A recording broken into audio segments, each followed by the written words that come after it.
Okay, here's where we're at right now. So we've got the baseball bat swing maxed out. We got some of these maxed out. What else can I put something into?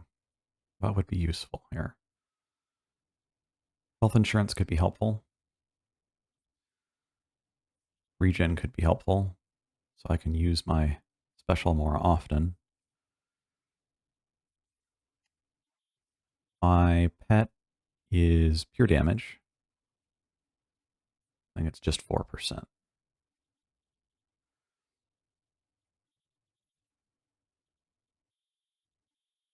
a better shield. But I like the cog. Don't have a better armor though.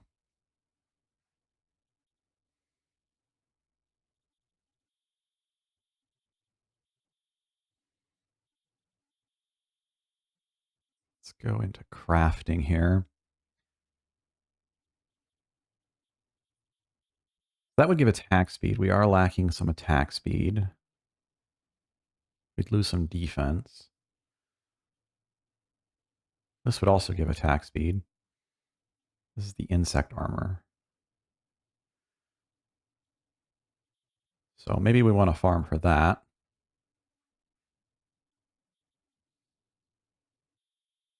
It's just a little bit of attack speed, but a little bit of attack speed will go a long way with this heavy of a weapon. The hammer I'm using has negative attack speed, so let's see here. Crafted these boots. They give health. I need to put them on though. Could also use these shoes for some magic attack. It would be minimal, but I'd get something like 25% of the damage.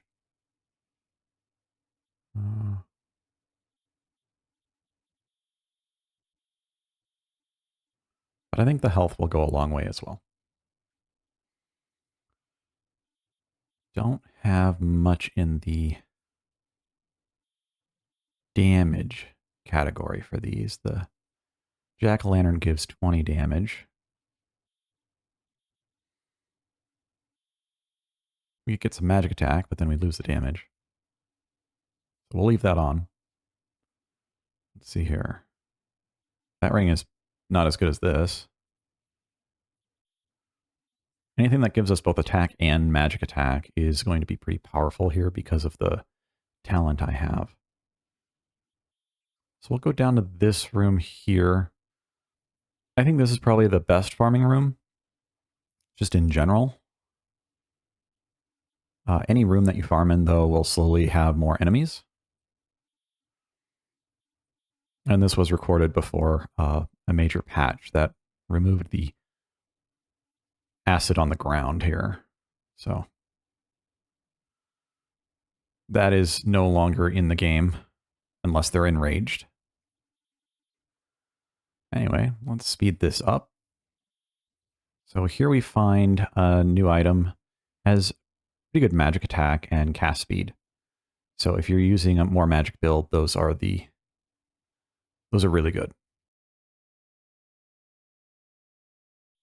You could use 2 of them, probably just 1 of them.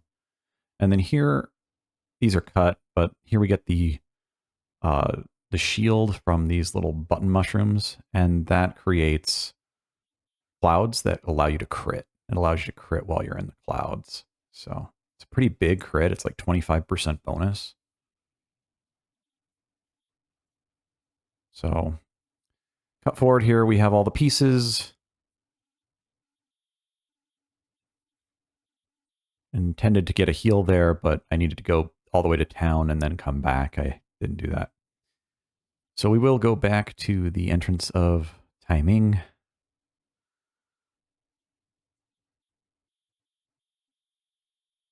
So let's craft this. Oh, let's do this actually first. So there's nothing in the magic tree that really interests me here.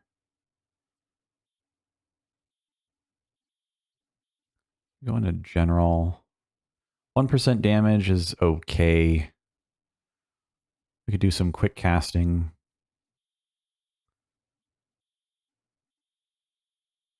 have our utility spells work longer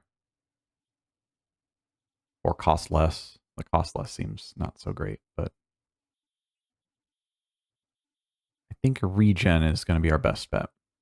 So this will allow me to use the golden tier attacks faster or more in a given situation. Okay, here we go. Let's try it out. Oh, I forgot something. I didn't craft the chest.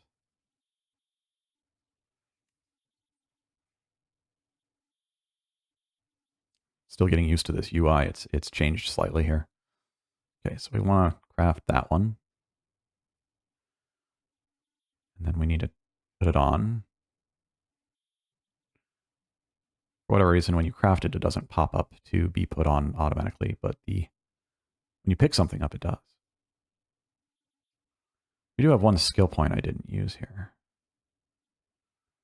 So I'm not great at using some of these. Blink could be interesting, but I'm probably not good enough to actually make use of it in certain circumstances. And in this boss fight, if you use it wrong, you'll actually get pulled in and take damage. You're not allowed to escape the spinning portion. And going into a boss fight, you will reset all your buffs. So there's Bun Bun, 4% damage, nothing crazy. Don't have anything to feed him either. So I use that, and you see as soon as I go through the door, it turns off.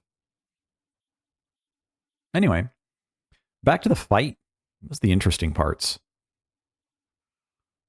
Well, I find the mechanics and the numbers pretty interesting too.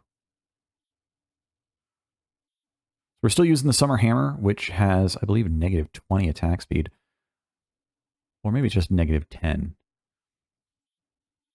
But we've gotten a lot tankier. So those boots we crafted, the Summer Greaves, they have 60 health.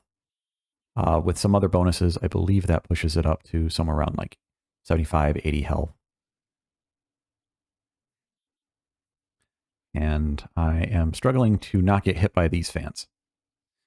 The wind-up animation is just slow enough that when she moves, I get hit. So there we go. I ran out of EP. I can't just sit there and spam. And I'd like to be able to sit there and spam. Ooh, that's rough, getting all the way down there. Okay.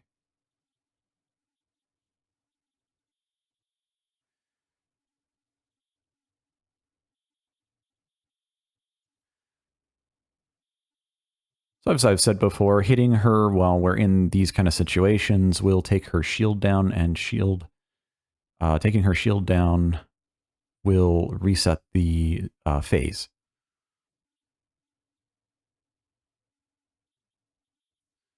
So still got to be careful of the actual fans because I attack so slowly. Unless I can see the hole and it's right next to me, it's probably not worth attacking because I will take damage. Pretty much guaranteed. And we're not really chipping away from her health bar when she's got that shield up, so.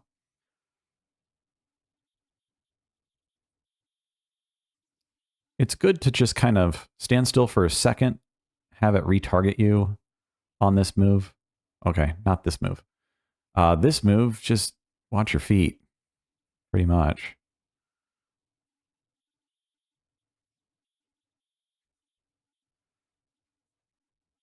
We're doing good damage, but this boss does require a bit of patience. It does mark the ground where she is floating towards. So she will change direction back and forth. You can get some good hits in here to speed this up. But this is very much a patient boss.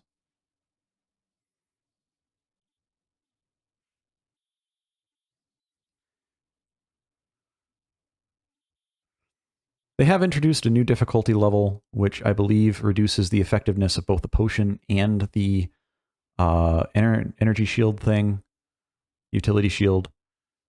So originally those were, I guess, reduced in the final boss battle, which I actually have not yet done, and I will be doing on this character, most likely.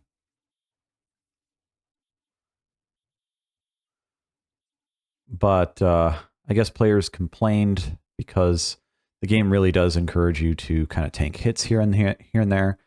It definitely benefits if you discover the bubble shield, and I know I've used the bubble shield on pretty much every character. So I've definitely done more tanky characters than this. This character has very low health compared to some characters at this point in the game.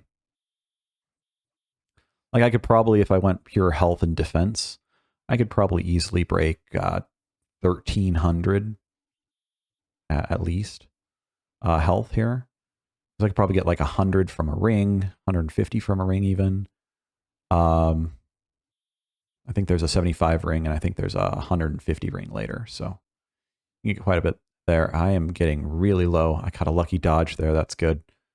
The game will say that you're low at like 25%. So sometimes you're actually much more healthy than you realize. But get that potion going. Cheating with the arrows a little bit here. I know, I was going to do a two-hand only run, right? I lied. I'll use the arrows occasionally, but I won't focus on them too much here. They don't do a whole lot of damage, so it's not that big of a deal, right?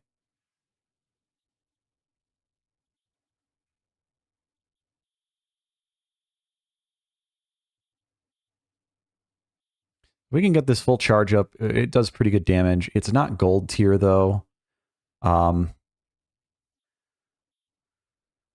that might be something to change in the future. Don't get hit by this. It hurts. You still want to stand in the middle so you don't get double hit, but don't get hit by this.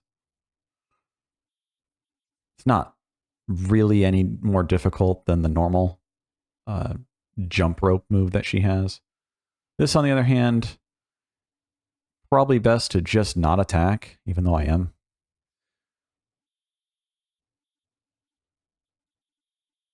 Like right there, just kind of staying a little bit close to her. You might be able to get a hit in or two, especially if you're using one-handed weapon or spells. If you have summons in this moment, you're probably just going to waste her.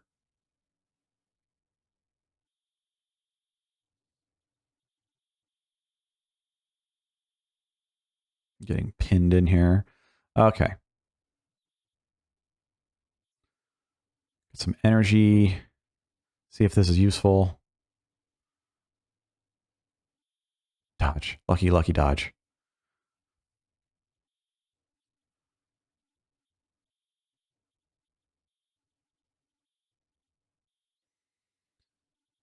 So I don't particularly like or hate this boss.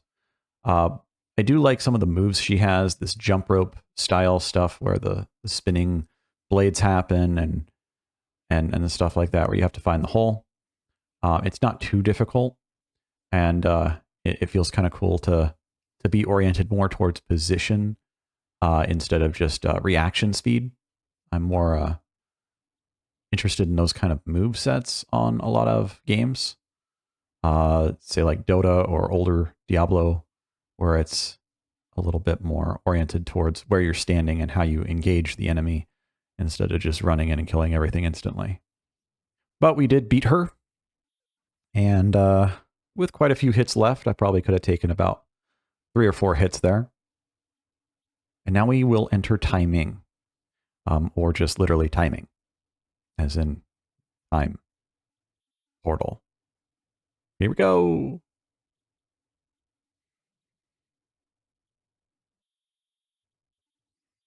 So everyone's confused at how we got in here. Too bad.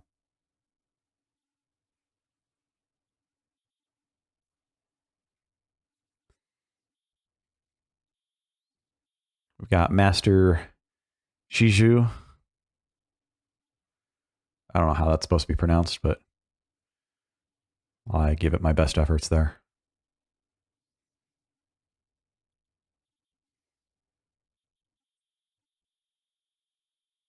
This is probably meant to be more Japanese than Chinese. I probably tried to pronounce that a little more Chinese than Japanese. So Shiju, Shiju. I don't know. It's fiction anyway. I don't know if it has an official statement on a lot of these locations being, specific languages or whatever. But I'm always bad with pronunciation anyway.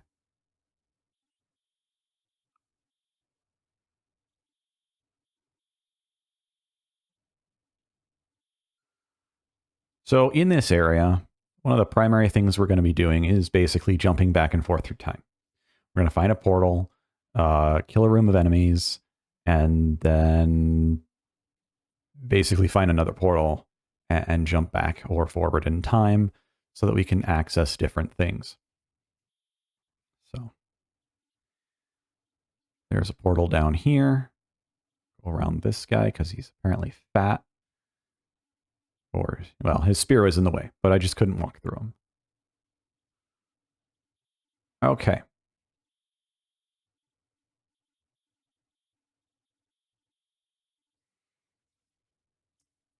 So generally we're just going to go north, fight a bunch of enemies. These dudes like to slam you. If they're elites, they will do a shockwave and they'll move faster. And just knocking them down does not kill them. You do have to hit them a couple more times.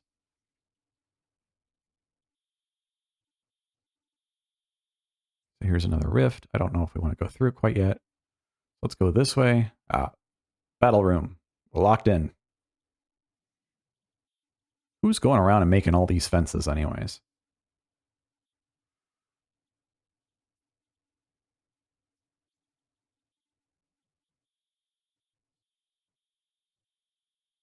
That didn't feel good. Heal up a little bit. These thorn guys are actually kind of easy to parry. Perfect block. I don't find the statues to be very easy to perfect block. Ooh, got a card. Okay, ancient statue card gives 6 defense. Since we're not super focused on defense, 6 defense is probably decent. We probably have like 80 or something. I didn't look at defense when I was looking at my stats earlier. So these spore guys are kind of obnoxious. They just constantly cause the screen to explode. My reach on this weapon sucks. Two-handers do have better damage, and they can still be used with a shield here, because the shield is not a hand slot like, say, Salt and Sanctuary or Dark Souls or something.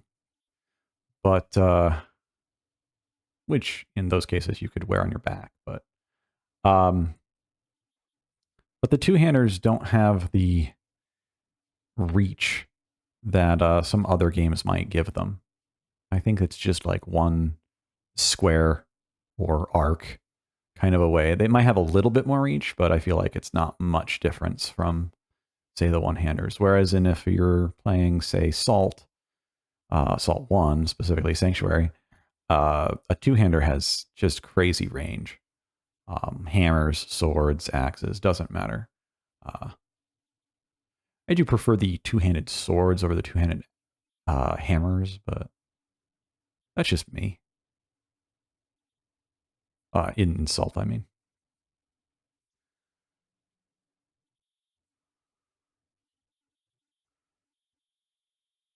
We get some of these flashbacks that tell us a little bit of what happened and who was talking to what. I'm just going to skip that. I'm not here for the story per se. We'll get a little bit of story here and there, but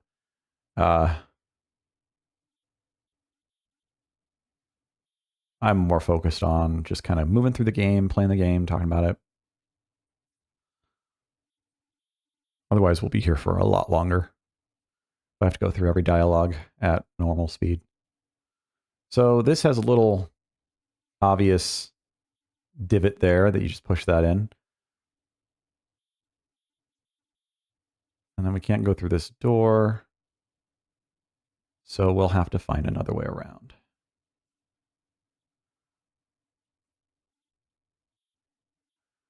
So if we go back to the future, we can now go through here because we moved that in the past. Still can't go through that door. Looks like we need a key.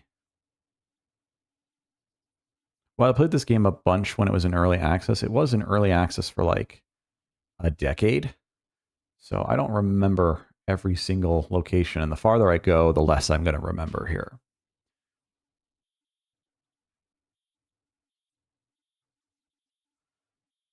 So can't go back through that gate. So we have to go through here if we want to go to the right timeline. Just popping out of nowhere in front of that guy and he says nothing.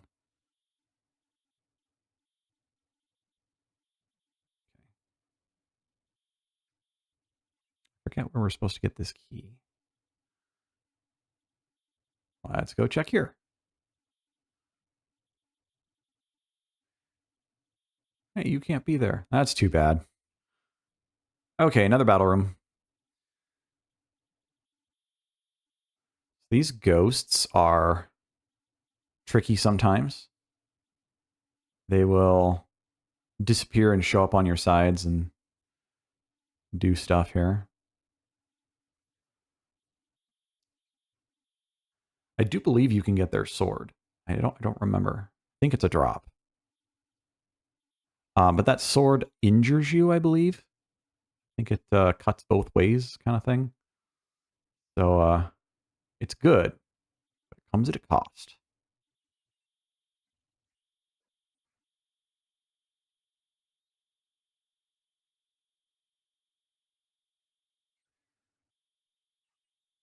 A lot of aerial denial here. Just if you can get the parry off, that's the big thing. If you can get the parry off, you might be able to kill multiple enemies. Yeah, you didn't. Didn't succeed there. So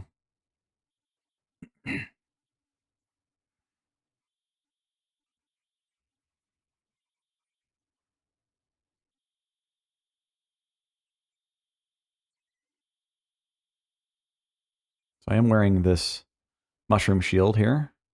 So if I block, I get the mushroom cloud, which gives me crit.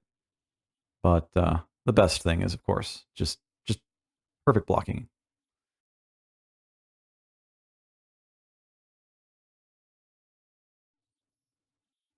Uh,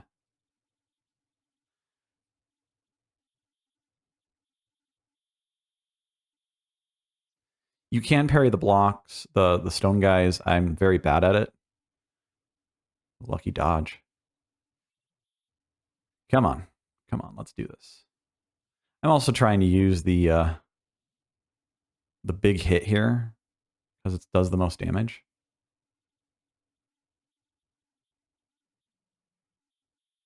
There we go. Reflected it.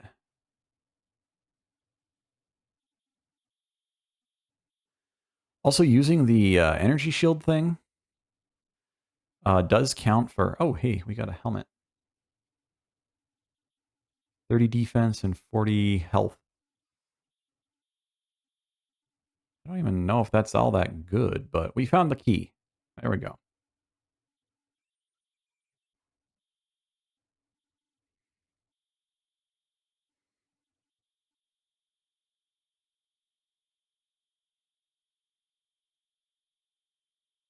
So we'll go back up to the keyhole. So I'm looking up the Blade of Echoes. We'll do another battle round here. Now they have the Echo of Madness in this room. We've kind of unlocked a new enemy here. Attacking with melee skills and basic attacks triggers a delayed attack from the invulnerable Echo of Madness. The Echo will spawn 1.5 to 3 seconds after melee damage is inflicted and will slash the player for 100 damage. So it's not just damage back at you, it's an echo that shows up.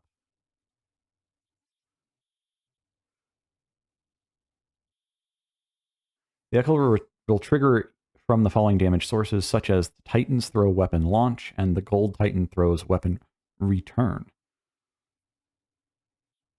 It will not happen from smash balls, bows, or Titan throw pickups.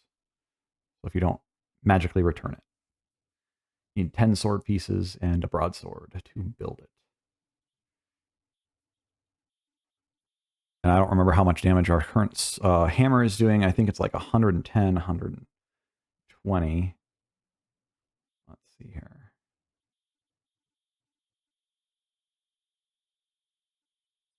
We're using Summer's Smite as an attack of 100 and attack speed of -8. And the Echo of Madness, or the Sword of Madness, excuse me, Blade of Echoes. Man, I'm bad at this. It has 145, so it is quite a bit stronger, but has some serious downsides to it. So you're constantly going to be dodging echoes slashing at you.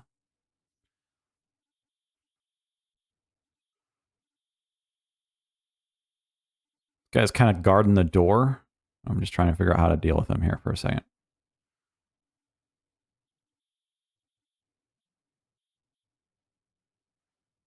Big hits, big hits.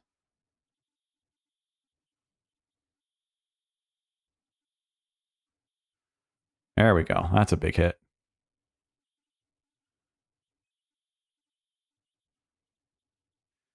So yeah, these pollen spreaders or spore spreaders, they're frustrating a little bit. But like usual, it's more area denial, and so it is positioning based attacks. I do like stuff like that as long as it's not forcing you to constantly move. I have played some games recently where just enemies will just throw bombs where you're standing and right beside where you're standing, and you're constantly being forced to move no matter what. Where these are more just kind of random placements. They're also not huge hits. This is not a roguelike here. The arcade version is. I am bad at the arcade. I have some friends that are amazing at the arcade, but I am not so great at that. You have to be really good, in my opinion, to do the arcade, because you start with basically nothing. You can upgrade to like a steel sword from a wooden sword, but you start with almost literally nothing in that area. There's some light aspects to the arcade where you can kind of upgrade your gear, upgrade some of your stats. You can get some pins and stuff to change how it plays a little bit, and I think you can upgrade the difficulty 4 or 5 times. But no deaths on the arcade is hard, and the more people you have, the harder it is, of course, because it scales up the game a little bit. So you could do the arcade with like 4 people, and it can get pretty intense. I've only done it with I think 3 total before.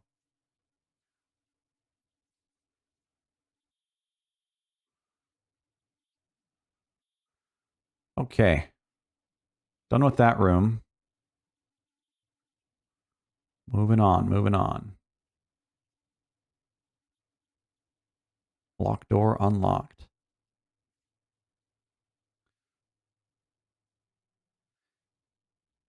Okay, I just want to make a mention here. There's something that really irritates me in top-down games, and it's when a doorway and an entrance out of the doorway to the next, so to say, tile are the same direction. Something like going up into a door and then coming out into the next tile, and if you hold up too long, you go right back into the same door you walked out of, or down or right or whatever. It's usually an up or a down motion. Uh, it's just a nuisance, I think, and it's one of those things where the only thing I can think of that's really strong without making level design changes uh, with that is just having a very slight delay on the activation of the door.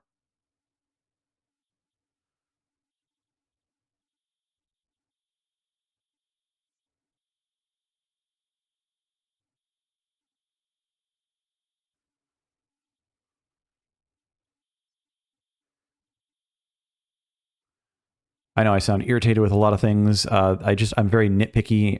That's just kind of who I am. Um, I look at level designs like that, and I've experienced a lot of little things over the years with games like this, or older Zelda type games where, if you're just constantly going in and out of a door, or trying to go through something and it's just repositioning you in the camera and stuff like that. I think it's a lot less common in 3D because you have a lot more axes of rotation for the camera and directions and angles that make sense. When you're walking forward through a door, uh, you're not generally going to be walking back out through the same kind of direction in 3D. A lot of that's more overhead, not less overhead and more over the shoulder or first person or something. So here's another shop. This shop has a lot of higher grade stuff to it.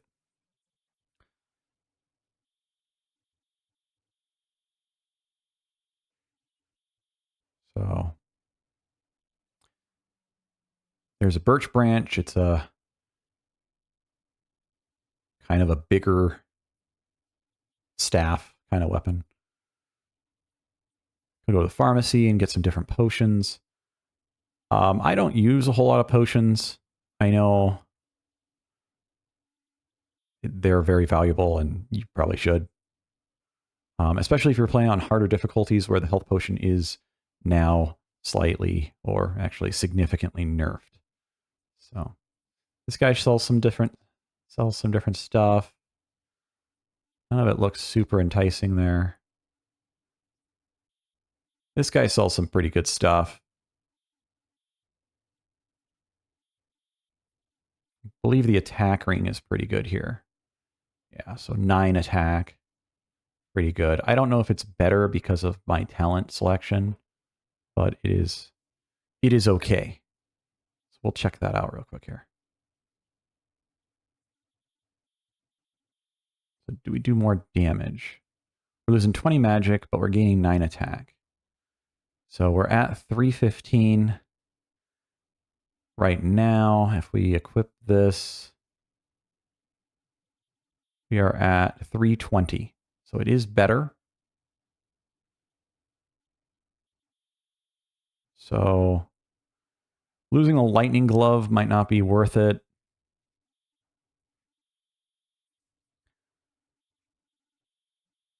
We'll check it out. Okay. And we went to 331, so it was worth it. So we went from 315 to 331 by just swapping out those two items. It's not too crazy, but let's see here.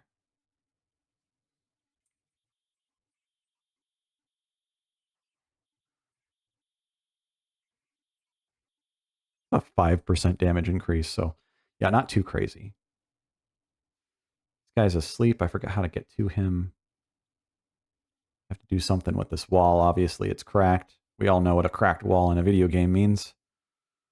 You have to do something to it, usually drop a bomb.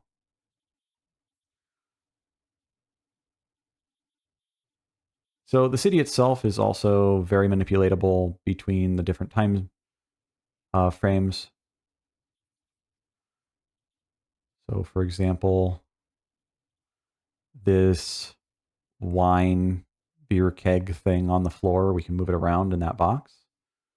But it gets crushed if you don't move it around right. We'll come back to that though.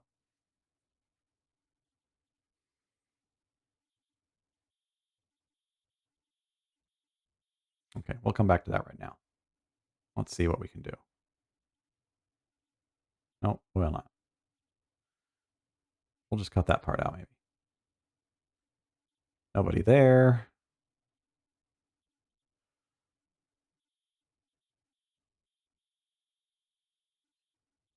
You cannot use that warp plate.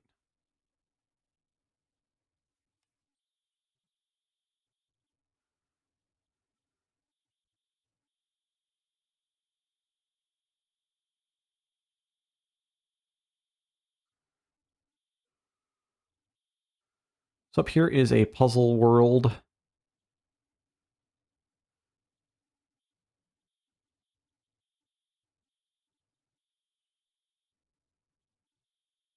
Money, please. is that guy's name, basically.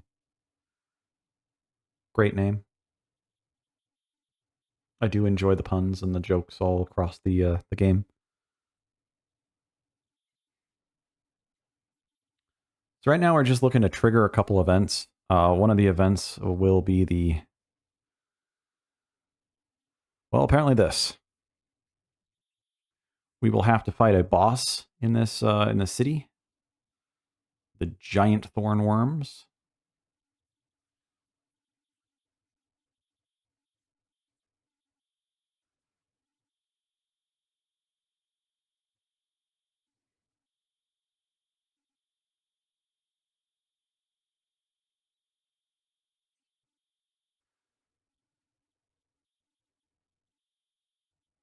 As much as I love this game and highly recommend it, I do find both bosses and regular enemies to be of relatively high health. The name itself is Grindy, Secrets of Grindea. Um, but but it doesn't make some aspects of the farm and the grind uh, less or less obnoxious much. Um, so if you're not getting crits, if you're not getting perfect blocks, if you're not playing relatively cleanly, and I am getting hit all over the place here, um, you're not going to do great damage, even with this big hammer. I just don't do that great of damage. And so, personal opinion, one-handers are easier because I might be able to get 2 attacks in. Or there's a triple flurry attack with the one-hander. There's also a couple evasive maneuvers. One that's like a attack with a dash. And I think there's another one that's like a back jump, back flip kind of thing with the one-hander.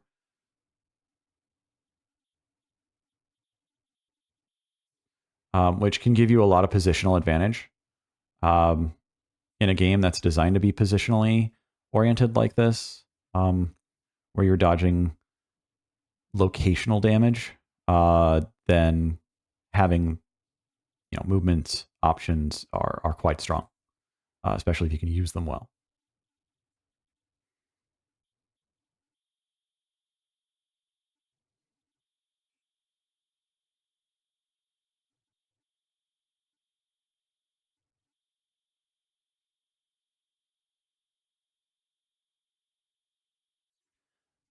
I may be under leveled at this point and missing too many cards as well. I'm only trying to get the absolute minimum number of cards and gear to kind of move through this run with the two-hander. I'm just kind of focused on just getting as much damage as possible, augmenting with just the tiniest bit of health or attack speed. And so there are probably some pretty good cards I'm missing that might make this easier.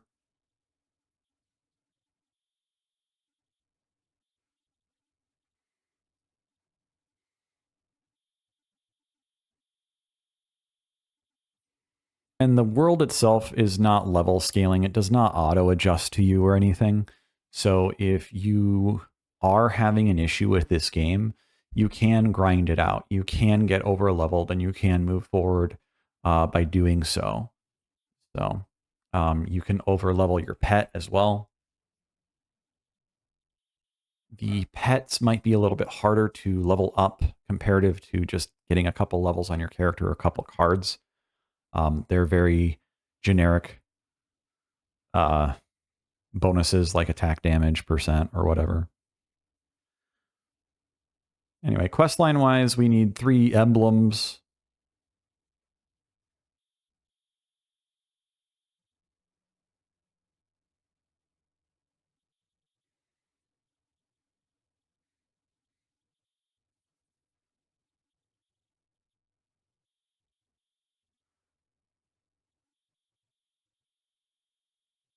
Her hat looks like an eagle could perch on it or something. I'm not sure what's going on there.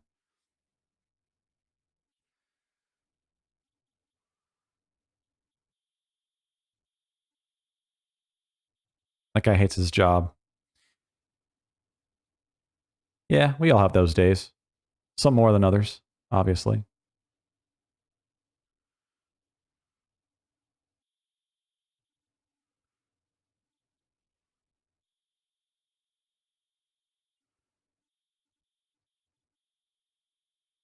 So that stone does break right there in the garden. If we can move it around, we can get through that area.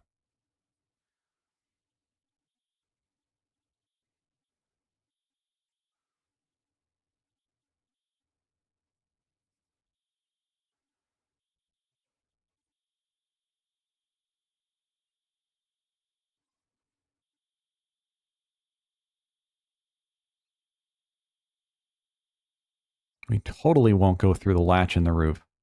Absolutely not.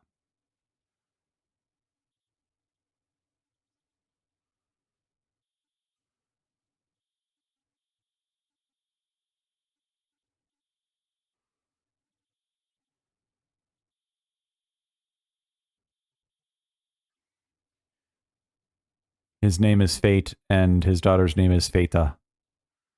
I don't think he's faithful enough.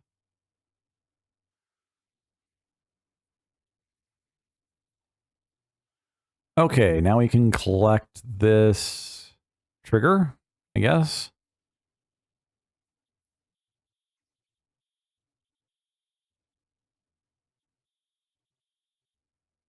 Yeah, let's do the trials.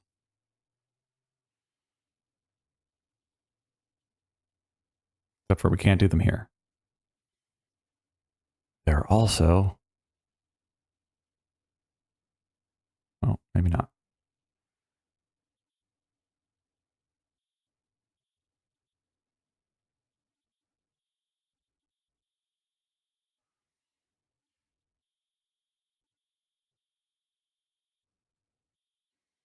I would say, aw, young love, but it's actually really old love.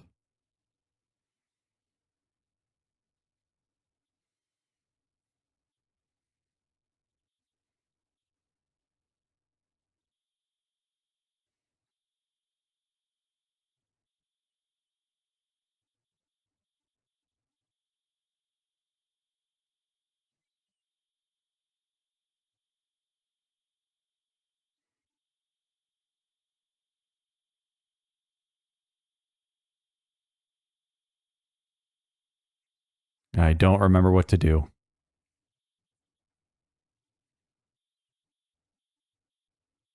Okay, I need to get to this guy to lower the water level.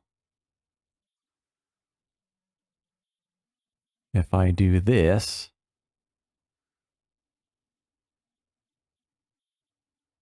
How do I get out?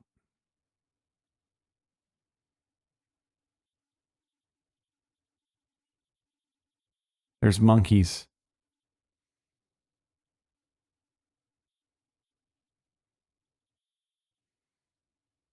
I need to go to the other warp portal. Go to the other warp portal now. There we go.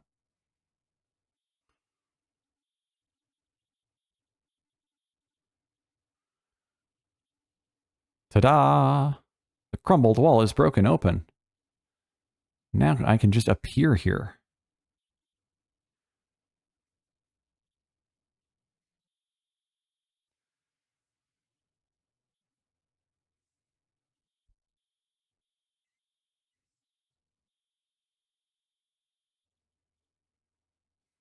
Brandy wants some mail. Go figure.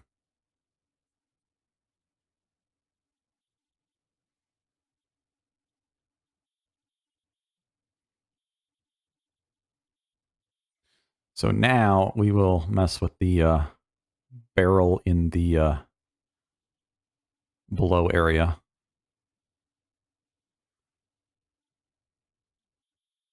But first...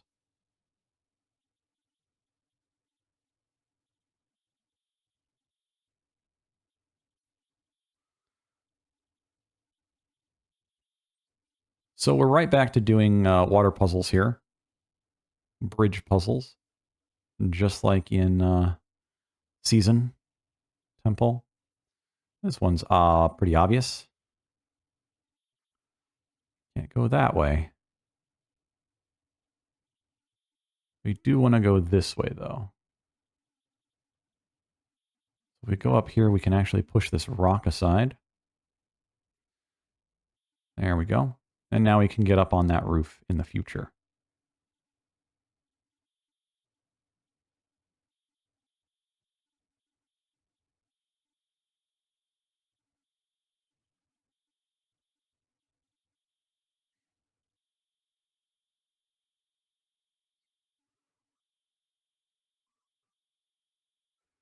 Putting the water back up.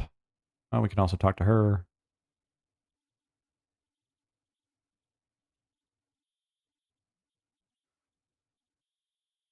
And of course, this quest is called The Secrets of Mana, as a reference to the game, naturally.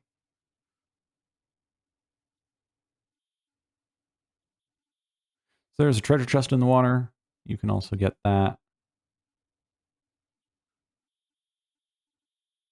We found her hobby.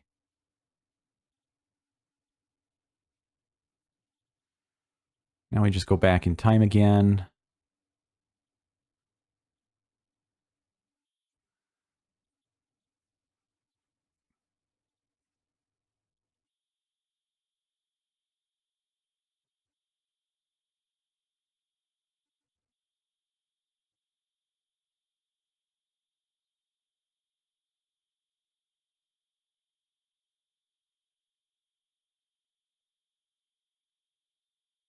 We have to go into the other time.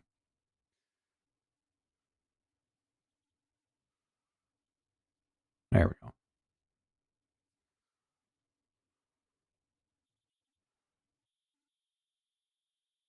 we can climb up here now.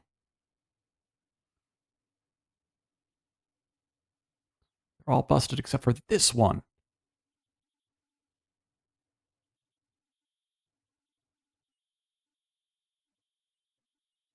But we can go up to her grave and find out what her favorite flowers.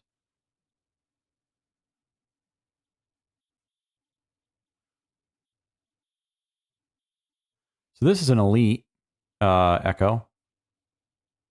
And we'll try to trick you into guarding the wrong direction.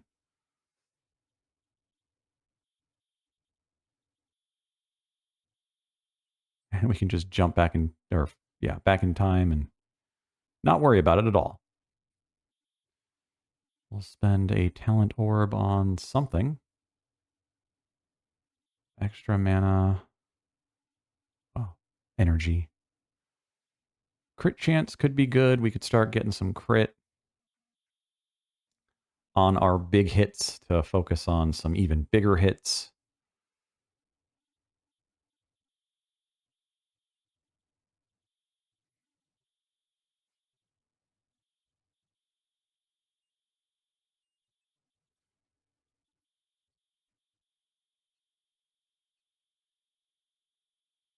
Still have the armor being tagged as something I'm searching for. Let's untrack that.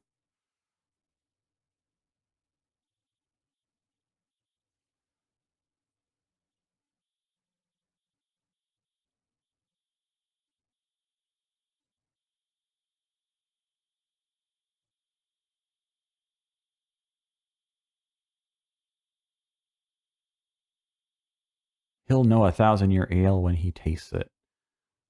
Yeah, because everyone knows what that tastes like.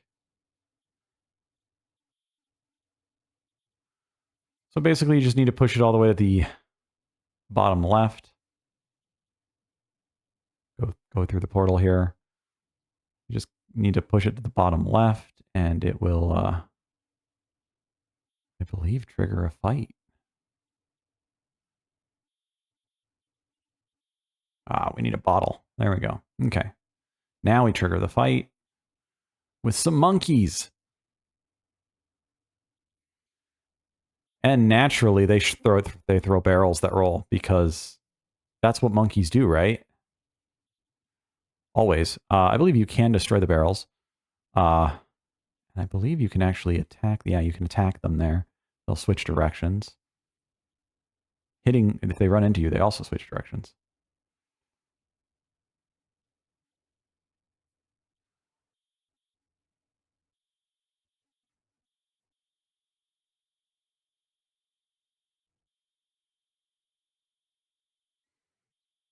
I know my channel tends to lean older, but if you're really young and you've never played the original like Donkey Kong, man, go play it. Gaming history right there.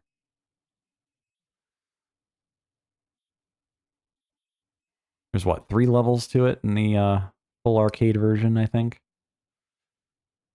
They just get harder and harder or something, if I recall.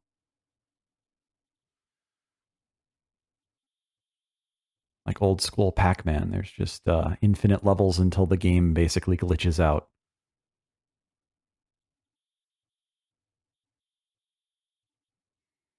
Memory limitations and all that.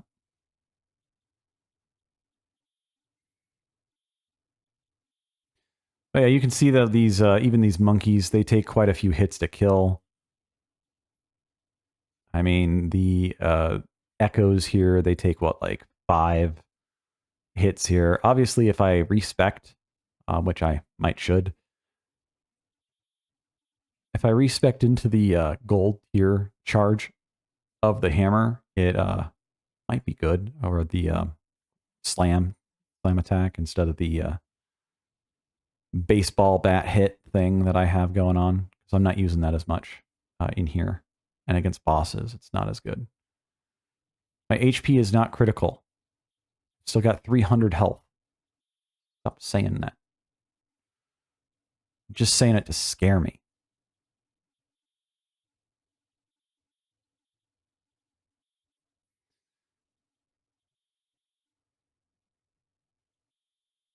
Look, a bottle. We found it. We found a bottle in a bar. Go figure.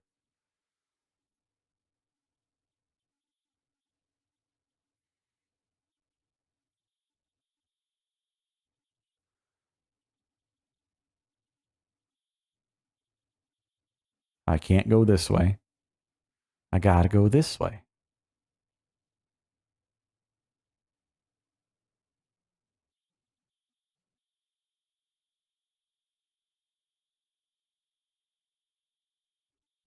You're a darn brat and a liar.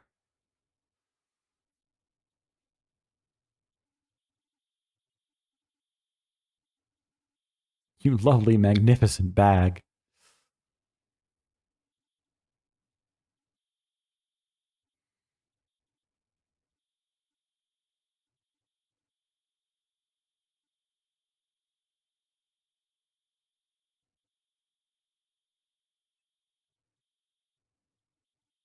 Talent orb. More crit. Um, so I often talk about chunky game design as well as incremental design. The talents are much more incremental, if you will.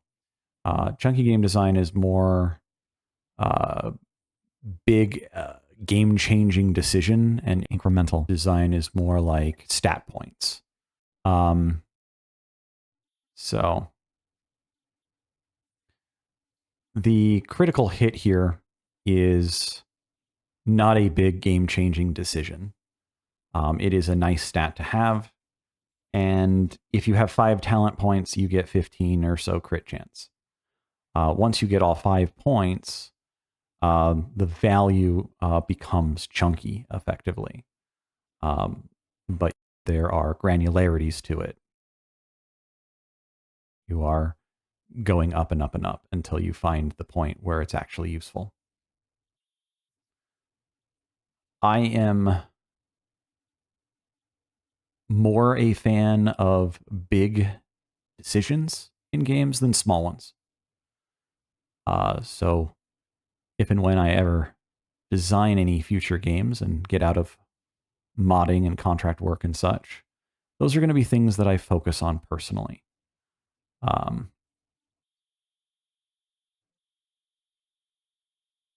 Grindea works really well with its design, mind you. I'm not saying it's bad. It does this very well because you know how many points are necessary to max it out. This is actually a strange complaint I have towards even some of the Diablo-likes out there, is that you don't know where your caps are. If you're playing a Souls-like, and you know your soft caps. Usually they're like 40, right? You have a design communication, a communication from the design of the game itself. The developer potentially doesn't have to spell it out for you. Although in something like Dark Souls, nothing is really spelled out except for all the numbers for whatever reason that is. That's just Dark Souls in a nutshell. Uh, if you know certain things, then I call this personally, I call this threshold design. You're teaching the character to go to a threshold. They can go beyond it, but their goal is the threshold, um, whether it be a hard cap or a soft cap. So a talent in this game or a skill in this game has thresholds. So this game has the silver skill points, but it also has the gold skill points. Um, so what you want to do here is basically you want this one all the way up and over. Pushed it one too far. And I pushed it one too far again. No, I don't think I'm doing this right. We'll see. Yeah, nope, that's not right. We'll try that again.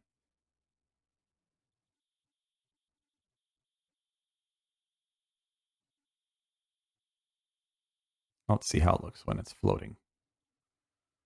Yeah, we don't want that.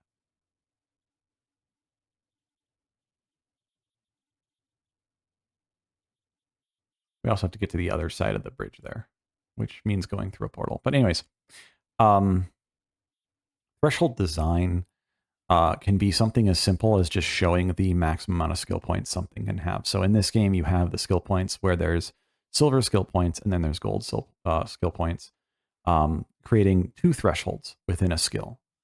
You can get the silver skill points to do quite a bit, and then you can do the gold skill points, which are much more limited based on your level ups and such, to go beyond, to level it up further, kind of an ultimate level. And in games like Grim Dawn and even Path of Exile, a lot of the abilities are, singular, or they have like a number to show you how many points you can do. Whereas in older games, like Diablo or Diablo 2, Diablo 1 or Diablo 2, um, while very good games, they leave this ambiguous. And I don't know how much of a design decision this was by any means, but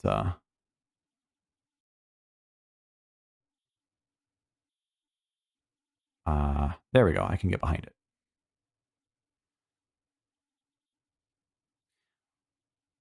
But this is just something I consider a form of communication and design, being able to allow the player to have a goal. So you have a weapon that requires 25 dexterity in Dark Souls or Diablo, and the player now knows that they need to get, and that was just a bonsai tree the whole time. The player then knows they need to get to that point. So similarly, this game has the talents or the skills. The talents have 5 points, and you just pump the talent points in there and go, okay, I got it. So we got all 3 of the tokens. No, we don't. We have 1 token. That's not useful.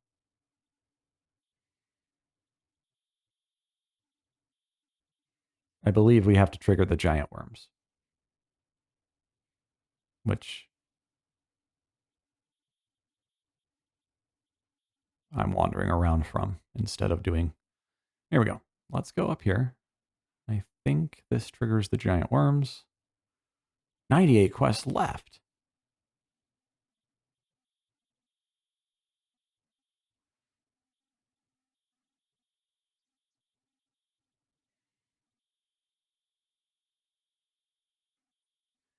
Now, I have a bunch of names and principles for game design that are probably really obvious, I'll be honest. But if you've never really thought about some of these things, um, then maybe you find them interesting. I find them interesting because we do things as humans sometimes innately. We don't think about certain things, we just do them.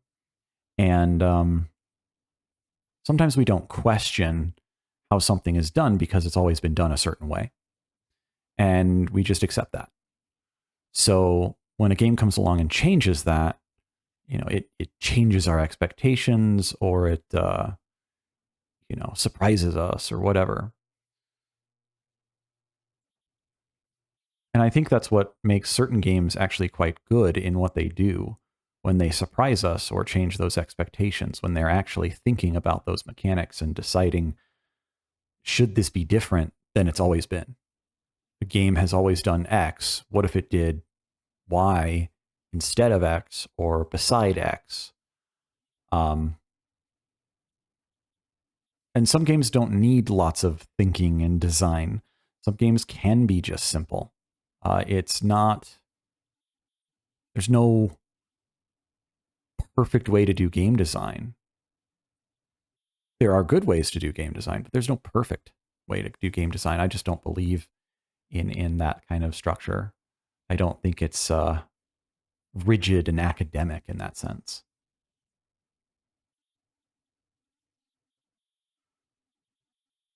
So, for example, Dark Souls, and this is not anything about Grindea, Dark Souls, when you level up your, say, vitality or health and whatnot, it has these kind of seemingly random breakpoints. I'm specifically talking about Dark Souls 1 because that's the one I have the most experience with.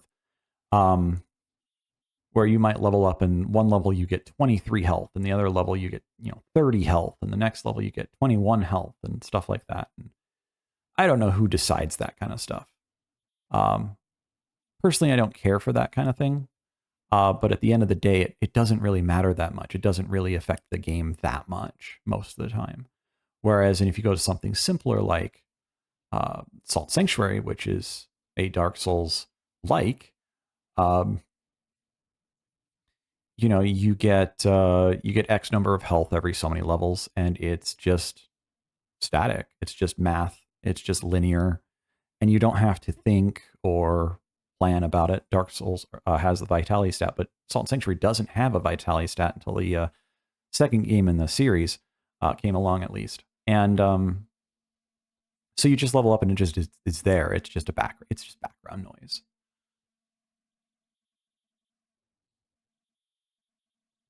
Which is another situation of, a lot of games use the leveling mechanic actually to balance.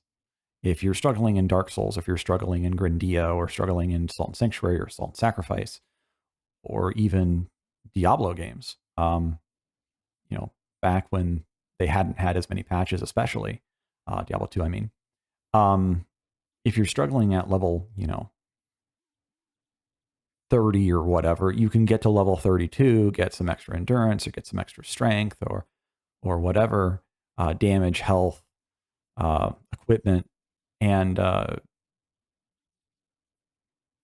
know a lot of that is like a get good son kind of mentality when it comes to Dark Souls likes, but in reality, a lot of the game is stat based, very very heavily stat based, and so wearing the right ring or wearing the right helmet or simply just getting 4 more points into dexterity because you decided to focus on, I don't know, vitality, attunement, something instead of another stat, um, that stat might just be too low. And just getting 4 extra points might just make the difference of the right feel for the game or the right amount of damage. A matriarch, moving back to this game, super giant worm, prodigy, he's back.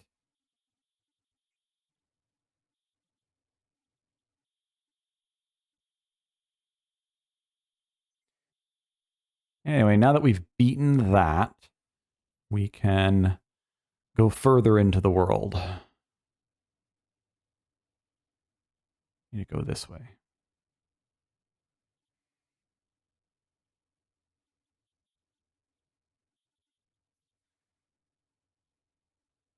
Portal is missing.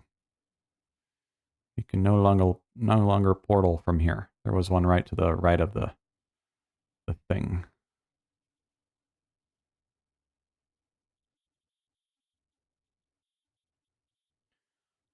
Well, next stop is Puzzle World, and we'll save that for next time.